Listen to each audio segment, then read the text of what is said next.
ओम मंगलम भगवान विष्णु मंगलम गरुड़ध्वजा मंगलम पुंडरीकाक्षः मंगलायतनो हरिः। कई माताओं बहनों का प्रश्न होता है कि एकादशी का व्रत क्यों करना चाहिए और एकादशी में अन्न क्यों नहीं खाना चाहिए। प्रायः अधिकांश लोग इस व्रत को करते हैं, लेकिन फिर भी कई लोगों के मन में शंका रहती है।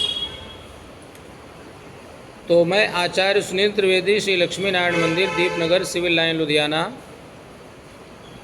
जिन लोगों को एकादशी के विषय में जानकारी नहीं है उनके लिए जानकारी दे रहा हूँ।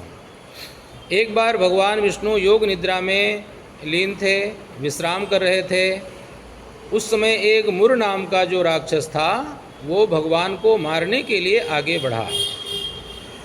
उसी समय भगवान के शरीर से एक तेज प्रकट हुआ और वो तेज एक कन्या के रूप में था, और वो देवी के समान एक कन्या भगवान के शरीर से जब प्रकट हुई और उसने जब देखा कि ये राक्षस भगवान को मारने के लिए आ रहा है, तब उस कन्या ने उस राक्षस का वध कर दिया। भगवान विष्णु जब योग निद्रा से जगे और उन्होंने देखा कि एक दिव्य सुंदर कन्या जो देवी के समान अत्यंत तेजस्विनी है, तो भगवान विष्णु ने जब उसको पूछा और भगवान को जब सारी जानकारी मिली तो भगवान बहुत प्रसन्न हुए और भगवान ने कहा कि हे देवी, आज एकादशी की तिथि है, इसीलिए तुम्हारा नाम उत्पन्ना एकादशी है। मार्गशीर्ष के महीने में उत्पन्ना एकादशी आती है। तो भगवान विष्णु ने कहा कि आज से तुम एकादशी के नाम से जानी जाओगी, और आज के बाद में जो भी व्यक्ति तुम्हारा व्रत करेगा उसके जन्म जन्मांतर के किए हुए जो पाप हैं, चाहे वो पाप जान में किया हो या अज्ञान में किया हो, मनसा वाचा कर्मणा, 3 प्रकार से हर प्राणी पाप कर्म करता है। कोई मन से पाप कर्म करता है, कोई वाणी से करता है और कोई शरीर से करता है। तो भगवान कहते हैं तीनों प्रकार के जो पाप हैं वो इस एकादशी के व्रत को करने से नष्ट हो जाते हैं।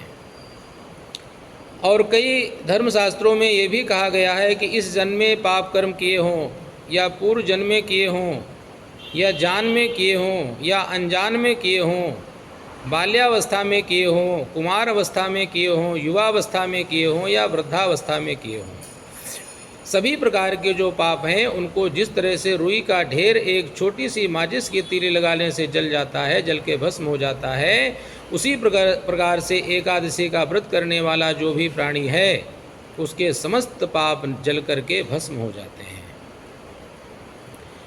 तो पुराणों में ऐसा वर्णन आता है कि एक मेधा नाम के ऋषि थे, उन्होंने एकादशी तिथि वाले दिन ही अपने शरीर को त्यागा था,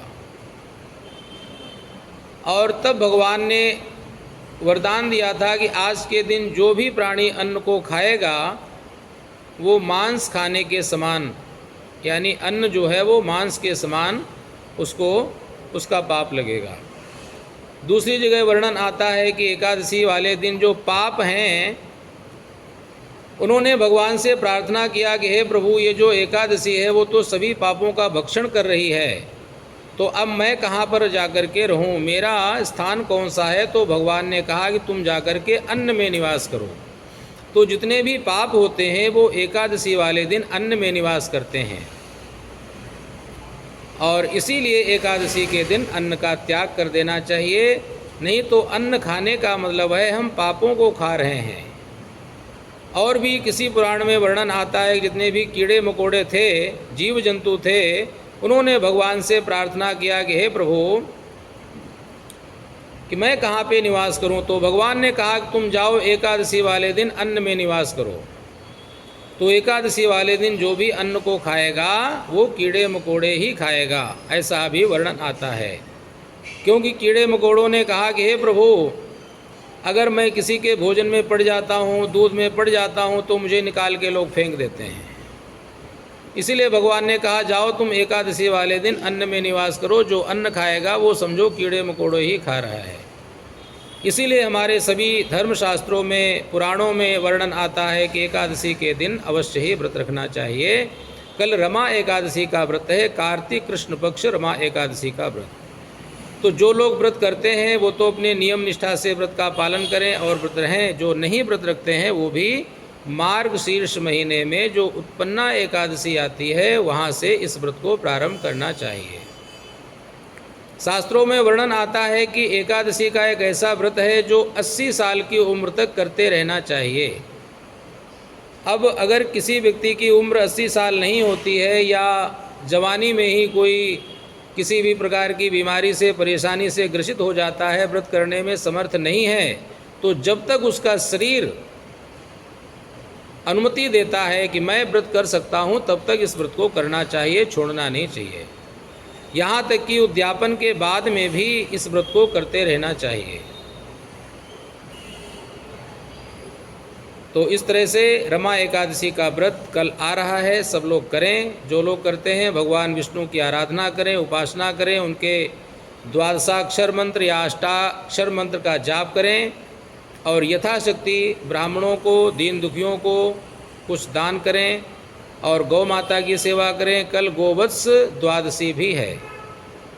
बछड़े वाली गौ माता की पूजा करनी चाहिए और उनको गुड़, रोटी या हरा चारा ये सब उनको खिलाना चाहिए। उससे भी भगवान की कृपा हमारे ऊपर सदैव बनी रहती है। बोले श्री लक्ष्मी नारायण भगवान की जय।